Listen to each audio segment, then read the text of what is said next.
Service చేస్తున్నా నాకు ఎవరు గుర్తించట్లేదు, నాకేమి నా మీద మళ్ళీ నిందలేస్తున్నారు, లేకపోతే నా మీద కలుస్తున్నారు లేదా అనుభవించాను. సో ఎవరు కావాలని తప్పు చేయరనమాట. ప్రతి విషయం కూడా భగవంతుడు మనకి పాఠాలు నేర్పిస్తుంటాడు.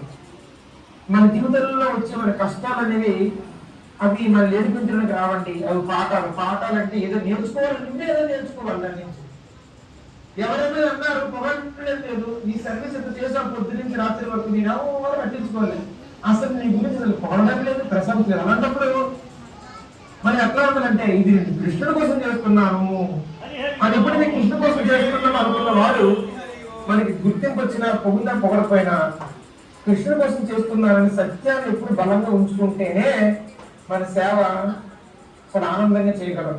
సేవ ఆనందంగా చేయాలంటే నేను కృష్ణుడి కోసం చేస్తున్నాను, జనం కోసము, కీర్తి కోసము, ప్రశంస కోసము కాదు. ఇది కృష్ణుని యొక్క సేవకుడు యొక్క ముఖ్యమైనది. రెండు, మన సేవను మనం ఎవరిని విమర్శిస్తే వెంటనే ఎవరిని అనుకోండి, వెంటనే మనం గొడవ తెలుపకూడదు అనమాట.